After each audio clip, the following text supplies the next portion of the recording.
나는 올해 73이다. 이 글을 쓰는 지금도 내가 다시 누군가를 사랑하게 될 줄은 여전히 믿기지 않는다. 사람들은 말한다. 나이가 들면 사랑이 아니라 정만 남는다고. 하지만 나는 요즘 그 말이 틀렸다는 걸 매일 조금씩 깨닫고 있다. 아내를 먼저 떠나보낸 건 지금으로부터 6해 전이다. 길지 않은 투병 끝이었다. 장례가 끝난 뒤 집은 너무 조용해졌다. TV를 켜도 밥을 지어도 누워 있어도 집 안 어디에서도 아내의 기척이 느껴지지 않았다. 처음 몇 달은 슬픔보다도 멍함이 컸다. 무엇을 해야 할지 몰랐고 무엇을 하지 말아야 할지도 몰랐다.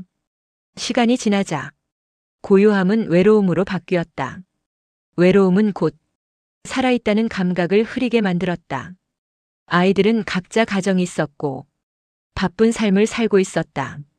전화는 자주 왔지만 목소리만으로는 이 집의 공기를 채울 수 없었다. 결국 아이들의 권유로 요양원 입소를 결정했다. 솔직히 말하면 처음에는 자존심이 상했다. 아직 스스로 밥도 해먹을 수 있고 걸어 다닐 수도 있는데 왜 요양원이냐고 생각했다. 하지만 혼자 집에 있는 시간보다 사람이 있는 공간이 나에게는 필요했다. 요양원 첫날 나는 내 나이가 갑자기 실감났다. 복도를 오가는 사람들의 걸음은 느렸고 말은 짧았고 표정에는 각자의 사연이 얹혀 있었다. 여기서는 아무도 자신의 과거를 묻지 않았다. 어디서 무엇을 했는지 어떤 인생을 살았는지는 중요하지 않았다. 그 점이 오히려 편했다. 며칠은 그냥 그렇게 흘러갔다. 아침에 일어나고 식당에 가고 운동 프로그램에 참여하고 방으로 돌아오는 반복. 특별한 기대도 특별한 감정도 없었다. 그러던 어느 날 식당에서 그 사람을 보았다. 처음에는 확신하지 못했다. 고개를 숙인 채 식판을 들고 자리에 앉아 있었고 머리는 희끗했으며 어깨는 예전보다 많이 굽어 있었다. 그런데도 이상하게 눈길이 갔다. 이유를 곧 알았다. 고개를 들었을 때 그 얼굴의 선이 기억 속 어딘가와 겹쳤기 때문이다. 나는 숟가락을 들고도 한동안 밥을 먹지 못했다. 혹시 아닐 수도 있다는 생각에 괜히 마음이 앞서는 게 아닐까? 스스로를 다독였다. 하지만 며칠을 더 지켜본 끝에 나는 확신하게 되었다. 그 사람은 내 첫사랑이었다. 우리가 마지막으로 만난 건 내가 23이었을 때였다. 그때 우리는 아무것도 가진 게 없었다. 젊었고 가난했고 미래는 막연했다. 하지만 서로를 바라보는 눈빛만은 분명했다. 우리는 같은 동네에서 자랐고 같은 학교에 다녔다. 함께 걷고 함께 웃고 아무 약속도 하지 않은 채 서로의 내일을 상상했다. 하지만 그 시절에는 사랑만으로는 결혼할 수 없었다. 집안 형편, 부모의 반대, 각자의 사정이 우리를 갈라놓았다. 우리는 잘 살아라라는 말도 제대로 하지 못한 채 각자의 인생으로 흩어졌다. 나는 다른 사람과 결혼했고 그 사람도 다른 삶을 살았을 것이다. 그렇게 서로를 잊었다고 생각했다. 그런데 70이 넘어서 이런 곳에서 다시 마주치게 될 줄은 상상조차 하지 못했다. 나는 며칠 동안 말을 걸지 못했다. 괜히 말을 꺼냈다가 내 기억만의 사람일까봐, 상대에게는 아무 의미 없는 과거일까봐 두려웠다. 그러다 어느 날 산책 시간에 우연히 같은 벤치에 앉게 되었다. 그 순간 나는 알아차렸다. 이 사람도 나를 알아보고 있다는 걸. 눈이 마주쳤고 잠시 침묵이 흘렀다. 그 침묵 속에는 확인과 망설임 그리고 놀라움이 섞여 있었다. 그날 이후 우리는 굳이 약속하지 않아도 비슷한 시간에 같은 자리에 앉게 되었다. 대화를 많이 하지는 않았다. 필요하지 않았다. 그저 같은 공간에 있다는 사실만으로 마음이 차분해졌다. 나는 그 사람이 어떻게 살아왔는지 자세히 묻지 않았다. 과거의 상처나 후회가 지금의 관계를 흐리게 하고 싶지 않았다. 우리는 이미 충분히 많은 시간을 각자의 방식으로 살아온 사람들이었다. 하지만 감정은 점점 분명해졌다. 이건 옛 감정의 재현이 아니었다. 그때의 사랑을 다시 꺼내는 일이 아니었다. 지금의 우리는 서로의 상처를 알고 외로움을 알고 남은 시간이 얼마나 소중한지도 알고 있었다. 나는 어느 순간 이 요양원이 더 이상 낯선 곳이 아니게 되었다. 아침에 눈을 뜨면 오늘 그 사람을 볼 수 있을지 자연스럽게 생각하게 되었고 식사 시간도 산책 시간도 기다림이 되었다. 이 감정이 맞는 건지 스스로에게 여러 번 물었다. 이 나이에 다시 누군가를 마음에 두는 것이 부끄러운 일은 아닐지 주변 사람들에게 어떻게 보일지. 하지만 그 질문의 끝은 늘 같았다. 나는 다시 살아있다는 감각을 느끼고 있었다. 사람은 나이가 들어도 마음이 먼저 늙지는 않는다. 외로움이 길어질수록 사람은 사람을 더 간절히 원하게 된다. 나는 그 사실을 이 요양원에서 다시 배웠다. 이 인연이 어디까지 갈지는 아직 모른다. 하지만 확실한 건 하나다. 나는 남은 인생의 시간을 다시 누군가를 소중히 여기며 살아가고 있다는 것, 그리고 그 시작이 바로 여기였다는 것. 요양원에서 그 사람을 다시 만난 뒤 나는 한동안 마음을 숨기듯 살았다. 이 감정이 반가움인지 외로움이 만들어낸 착각인지 스스로에게 수없이 물었다. 젊었을 때의 사랑은 앞뒤를 재지 않았다. 감정이 앞섰고 시간이 무한하다고 믿었다.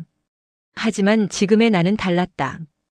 이 감정 하나가 누군가에게 상처가 되지는 않을지 혹은 내 삶을 다시 흔들어 놓지는 않을지 계산부터 하게 되었다. 그 사람 역시 비슷한 마음이었을 것이다. 산책을 함께 해도 팔짱을 끼지 않았고 식사 자리에서도 굳이 마주 앉지 않았다.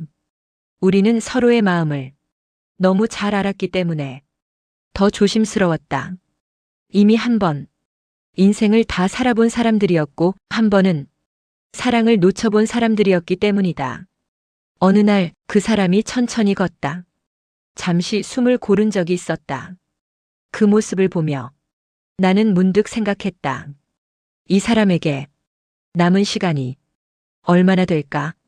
이 질문은 나 자신에게도 똑같이 적용되었다.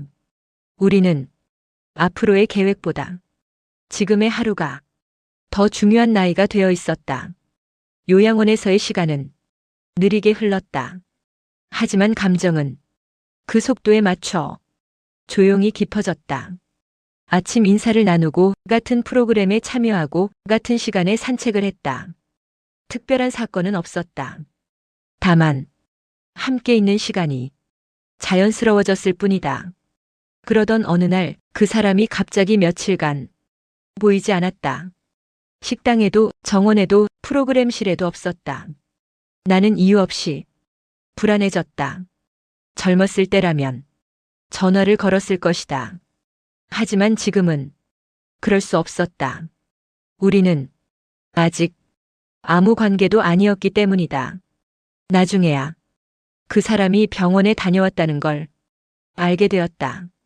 큰 병은 아니었지만 정밀 검사가 필요했다고 했다. 그 이야기를 들었을 때 나는 처음으로 이 감정이 분명하다는 걸 인정하게 되었다. 이 사람에게 무슨 일이 생길까봐 두려워진 순간 나는 이미 다시 사랑하고 있었다. 그 사람이 돌아온 날 나는 아무 말도 하지 않았다. 다만 그 자리에 있다는 사실만으로 마음이 놓였다. 그날 밤 나는 오랜만에 아내의 사진을 꺼내보았다. 죄책감이 들었다기보다는 정리를 해야 할 것 같았다. 나는 여전히 아내를 사랑했고 그 사랑은 내 인생의 일부였다. 하지만 새로운 감정이 생긴다고 해서 과거의 사랑이 사라지는 것은 아니었다. 나는 그 사실을 천천히 받아들이기로 했다. 사랑은 하나를 지운 뒤 하나를 선택하는 게 아니라 시간마다 다른 얼굴로 존재할 수 있다는 걸 이 나이에야 알았다. 어느 날 우리는 가족 면회 시간에 같은 공간에 앉아 있었다. 그 사람의 자녀도 내 아이들도 각자 부모를 챙기고 있었다. 아이들의 눈길이 잠시 우리에게 머물렀다. 나는 그 시선을 피하지 않았다. 부끄럽지 않았기 때문이다. 아이들은 조용히 물었다.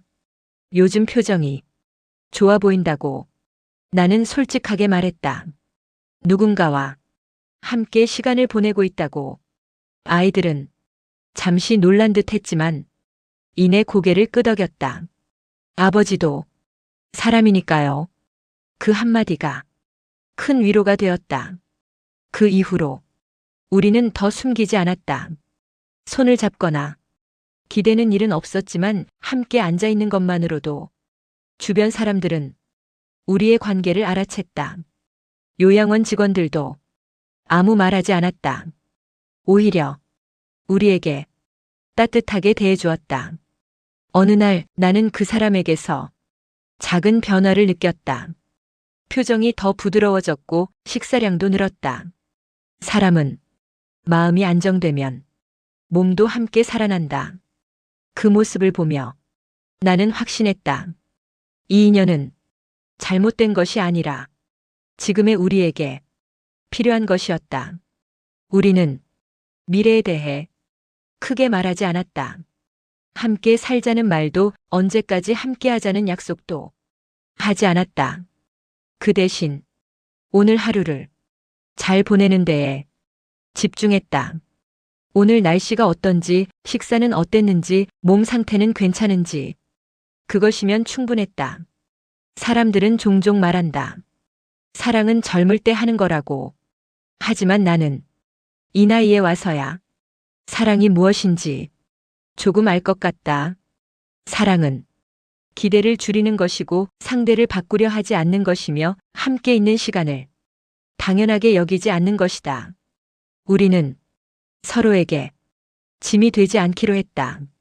아프면 각자의 방식으로 견디고 힘들면 조용히 옆에 있어 주기로. 그 정도의 거리감이 오히려 우리의 관계를 더 단단하게 만들었다. 요양원 복도에서 우리는 종종 나란히 걷는다. 빠르지도 느리지도 않게 서로의 속도에 맞춰. 그 모습이 누군가에게는 그저 노인의 산책처럼 보이겠지만 우리에게는 인생에서 다시 얻은 기회다. 이 이야기를 듣고 계신 분들 중에도 비슷한 감정을 느끼는 분이 있을지 모른다.